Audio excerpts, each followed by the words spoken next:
জানেন কি রামায়ণ সম্পর্কিত কিছু তথ্য যা বিশ্ব এখনো অবগত নয়? হিন্দু ধর্মে রামায়ণে একটি বিশেষ স্থান রয়েছে। মানবজাতির জীবন এবং তাদের কাজগুলি রামায়ণে বিশেষভাবে বর্ণনা করা হয়েছে। এতে ভগবান রাম এবং দেবী সীতার জন্ম ও জীবনযাত্রা বর্ণনা করা হয়েছে। আমরা বেশিরভাগ রামায়ণে জানি, রামায়ণের গল্প, তবে এই মহাকাব্যের সাথে সম্পর্কিত কিছু গোপন রহস্য যা সম্পর্কে লোকেরা অবগত নয়। এটি বিশ্বাস করা হয় যে মূলত রামায়ণের গল্পটি রচিত হয়েছিল ঋষি বাল্মীকির দ্বারা, কিন্তু তুলসীদাস, সন্ত একনাথ প্রভৃতি অনেক সাধু এবং বেদ পণ্ডিতরাও অন্যান্য সংস্করণ রচনা করেন। যদিও প্রতিটি সংস্করণের গল্পটি ভিন্নভাবে বর্ণনা করা হয়েছে, তবে মূল রূপরেখা একই।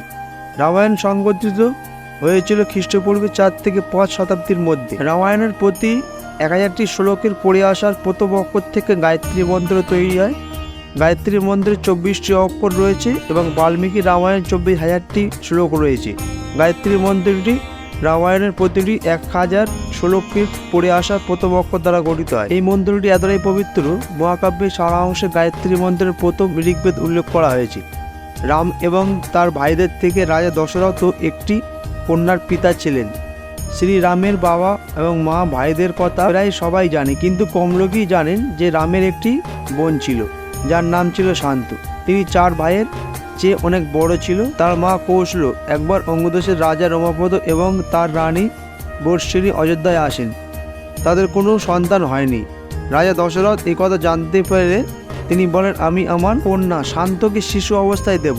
এ কথা শুনে রমাপদ ও বর্ষিণী খুব খুশি হলেন।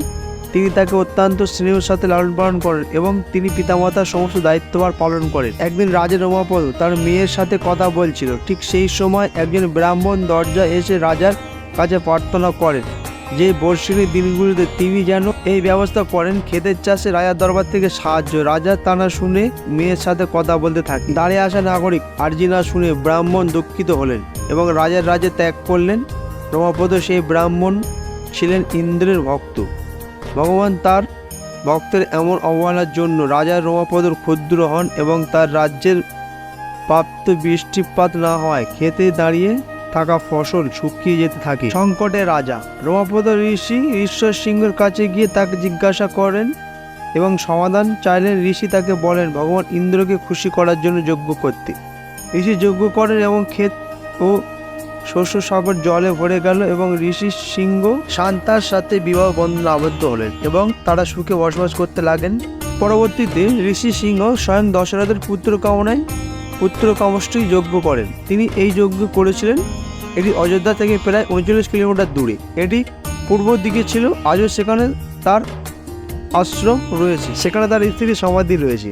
রাম বিষ্ণুর অবতার ছিল, কিন্তু তার অন্য ভাইয়েরা তার অবতার ছিলেন। রামকে ভগবান বিষ্ণুর অবতার বলে মনে করা হয়। লক্ষণকে ক্ষীরসাগরে ভগবান বিষ্ণুর আসলে শেষনাগ অবতার হিসেবে বিবেচনা করা হয়, যেখানে ভারত এবং শত্রুগণকে যতক্ষণ ভগবান বিষ্ণুর হাতে রাখা সুদর্শন চক্র, শঙ্খ, শৈলার অবতার হিসেবে বিবেচনা করা হয়। বন্ধুরা, ভিডিওটা ভালো লাগলে প্লিজ লাইক, শেয়ার, সাবস্ক্রাইব করতে